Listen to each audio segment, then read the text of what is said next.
wabarakatuh.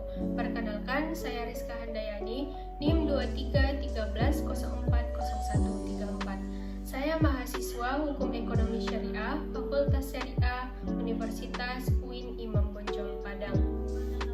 Video ini adalah video pengganti UAS atau ujian akhir semester dengan mata kuliah Hukum Investasi dan Pasar Modal Syariah di bawah bimbingan dosen pengampu Ibu Rizda Oktaviani MA.SY.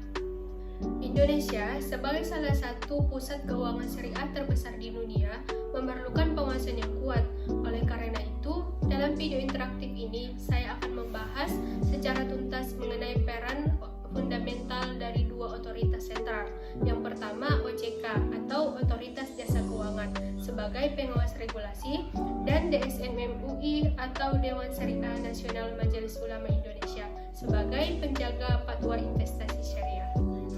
Baik, yang pertama kita akan membahas tentang OJK terlebih dahulu.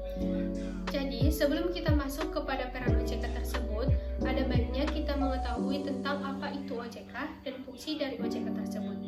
Jadi, OJK adalah lembaga negara yang independen dan bebas dari campur tangan pihak lain yang diatur berdasarkan Undang-Undang Nomor 21 Tahun 2011. Dan fungsi utama dari OJK tersebut yaitu mengawasi, mengatur dan melindungi seluruh kegiatan di sektor jasa keuangan, baik itu perbankan, non-bank, dan pasar modal.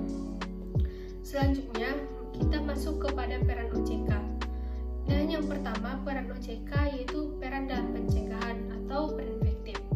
Jadi, di sini melakukan sosialisasi dan edukasi seperti seminar pelatihan agar masyarakat mampu memahami ciri-ciri investasi yang sah, lalu memastikan lembaga yang memiliki izin resmilah yang boleh menghimpun dana dari masyarakat, dan juga mengembangkan program literasi keuangan untuk meningkatkan kesadaran masyarakat agar mampu mengenali risiko investasi. Baik, dan selanjutnya itu peran kedua yaitu peran penindakan atau represif, yaitu memberikan perlindungan hukum kepada masyarakat yang menjadi korban investasi fiktif. OJK berwenang mengajukan gugatan ke pengadilan atau mencabut izin lembaga yang melakukan investasi ilegal. Tujuan akhirnya yaitu menciptakan sistem investasi yang lebih aman, transparan, dan berkeadilan. Selanjutnya kita masuk kepada DSN MUI. Jadi DSN MUI ini adalah lembaga di bawah MUI yang berwenang menetapkan fatwa terkait kegiatan ekonomi dan keuangan agar sesuai dengan prinsip syariah. DSN MUI ini juga yaitu badan tunggal yang berwenang melahirkan fatwa syariah yang sehubungan dengan aktivitas, produk, dan layanan keuangan syariah.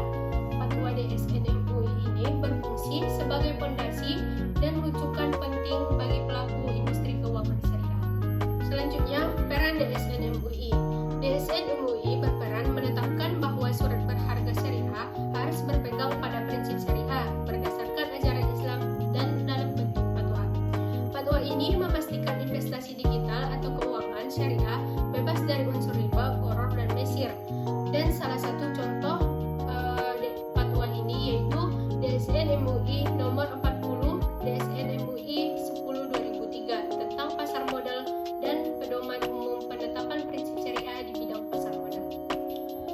DSN MUI juga berperan dalam memberikan edukasi syariah kepada masyarakat dan pelaku industri untuk meningkatkan literasi keuangan syariah. Jadi, sebagai kesimpulan, dapat kita tegaskan bahwa OJK dan DSN MUI bekerja sama dalam sinergi yang tidak terpisahkan. OJK memastikan stabilitas sistem keuangan, melindungi konsumen, dan menindak investasi ilegal. Sedangkan DSN MUI memastikan setiap produk investasi mulai dari saham syariah hingga fintech berdasarkan prinsip Islam, bebas dari riba, gharar, dan mesir. Kolaborasi antara aspek hukum positif atau OJK dan nilai-nilai syariah atau DSN MUI inilah yang menjadikan ekosistem investasi syariah di Indonesia kuat dan terpercaya. Dengan literasi yang memadai, mari kita dukung pertumbuhan investasi syariah dengan memilih lembaga yang terdaftar di OJK dan produk yang sudah bersertifikat syariah dari DSN MUI. Mungkin itu saja. Terima kasih atas perhatiannya. Assalamualaikum warahmatullahi wabarakatuh.